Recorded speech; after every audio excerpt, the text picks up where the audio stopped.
Setiap cerita selalu bermula dengan satu detik tidak jangka.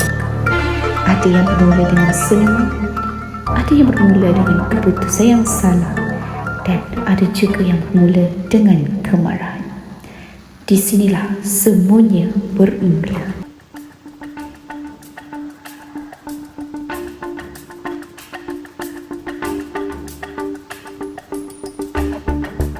Nama saya Lu.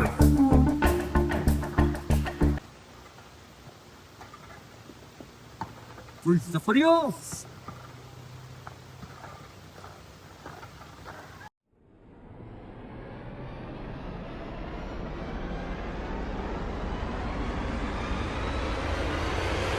Woi, kamu woi.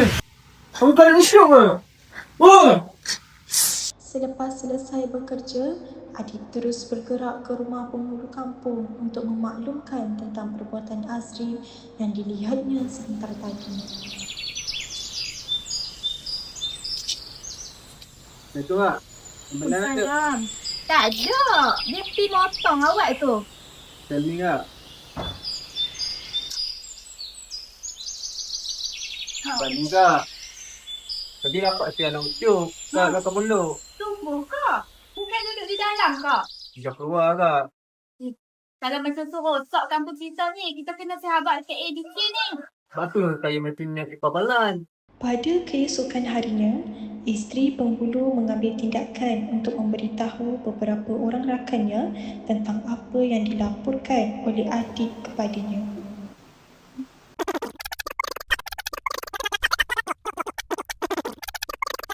Setelah isteri penghulu kampung itu menyampaikan perkara yang dilihatnya kepada beberapa rakannya di masjid, berita itu mula tersebar di kalangan penduduk kampung.